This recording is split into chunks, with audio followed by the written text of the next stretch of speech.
you come to realize that there are no accidents in this universe. Everything that takes place have the pieces moved around by something bigger than all of us. And so it was called the I Am Discourses. And I quote from the I Am Discourses. The first expression of every individual everywhere in the universe, either in spoken word, silent thought, or feeling, is I am. Recognizing its own conquering divinity.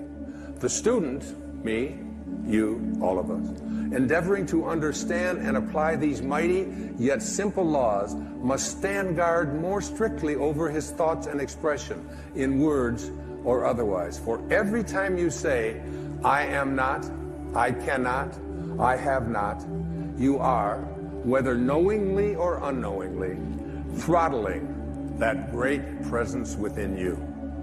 You must be conscious of how you use these words. I am strong. I am well. I am content.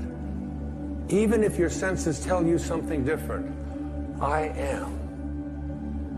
And as we move now into the meat of this program, you'll see that putting the words I am in front of something into your mind and imagination is a very powerful way to attract into your life, recognizing your own divinity. Particularly the work of Neville and the work of U.S. Anderson and the I Am Discourses. I came up with, in putting that all together, what I call 5 wishes fulfilled foundations for being able to attract into your world and become the kind of person that you expect yourself to be. Remember what I said about the quote on the wall of the swimming pool. If you want to accomplish anything, which means to become an extraordinary level of consciousness person, you must first expect it of yourself. You must see yourself and be unafraid to say to yourself, I am connected at all times to my source, to the divine mind, to the Tao, to God, to that which is the creator of all. I am a part of it. And the first of these 5 foundations I call imagination. Imagination. Many of our greatest thinkers have spoken about the power of imagination. William Blake said that what is now proved was once only imagined. Now think about the importance of that. If you want to have something show up in your life, the kind of person you would like to become, manifest something new into your life, something powerful, whatever it might be, you obviously must first be able to imagine it. Your imagination. This is yours and yours alone. You can place anything into your imagination that you want to place there, independent of what anybody else says about it, independent of what your senses tell you, independent of all the evidence that may be to the contrary. You can place into your imagination an I am that represents what you would like to attract into your life and make it come into fruition. Einstein's most famous quote, one of his most famous observations, he said, imagination is more important than knowledge. Knowledge is limited. Imagination encircles the world.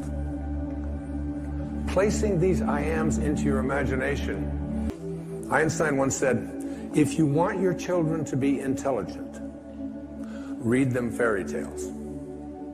If you want your children to be more intelligent, read them more fairy tales.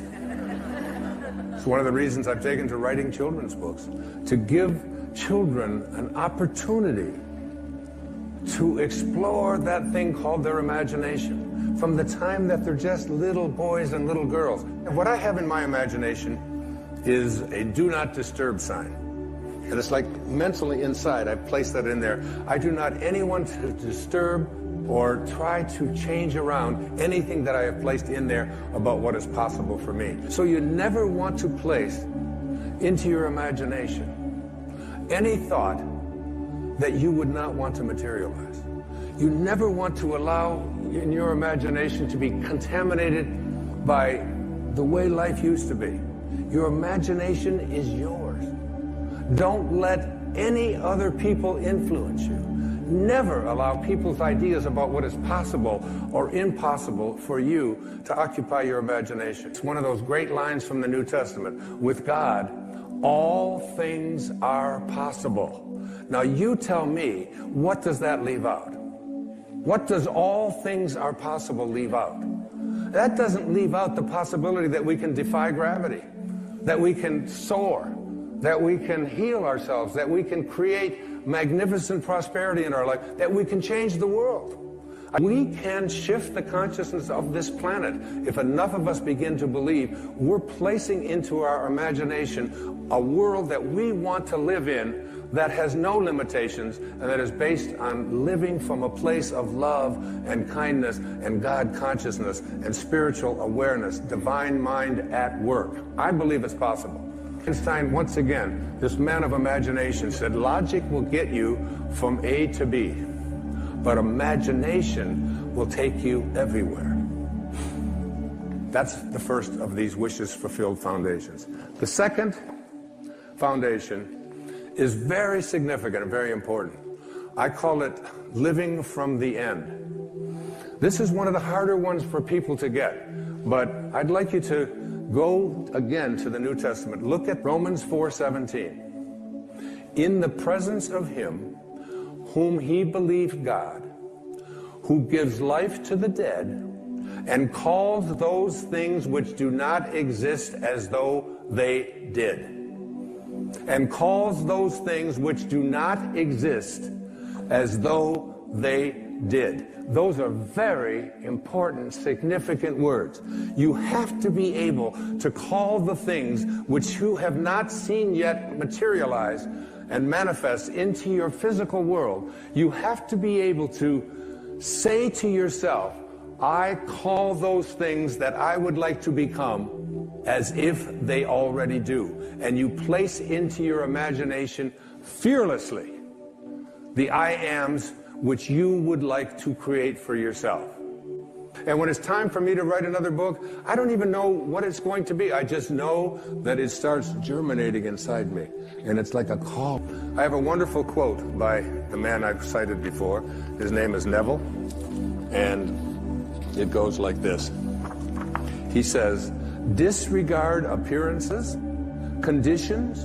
In fact, disregard all evidence of your senses, that is what your eyes and ears tell you, that deny the fulfillment of your desire, whatever it is you want to attract into your life. Disregard appearances, conditions, in fact, all evidence of your senses that deny the fulfillment of your desire. Rest in the assumption that you already are what you want to be.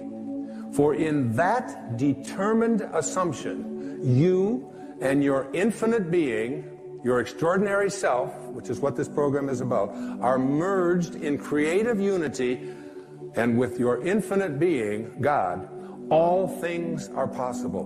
God never fails, and you are a piece of that which never fails. And you are going to move beyond just being a piece and just being a fragment and just being a segment until it becomes your overwhelming knowing that you have within you this divine capacity. You don't need evidence of your senses. I wrote a book a few years back. The title of it, I had to get my publisher because they didn't understand it. They called back, they said, I think you got this wrong. I said, no, it's called You'll See It When You Believe It. Not the other way around. People will say, well, I'll believe it when I see it. It doesn't work that way. You'll see it when inside you have a knowing. And Neville also said, therefore, to incarnate a new and a greater value of yourself, you must assume that you already are what you want to be, and then live by faith in this assumption. Now, this flies in the face of so much of what you've been told, because you have a tendency to believe that what your eyes and ears tell you is reality. But this is what we know by our senses. Just this little tiny fragment. I can't even get, it's like a millionth of a millimeter. And all that is unknown is in the invisible, in the imagination. Living from the end means that you call the things which do not exist as if they did. You begin to say to yourself, you don't have to say it to anyone else, you don't have to write it down, you don't have to get anybody else's approval, you don't have to look on the internet, you don't have to do anything like that.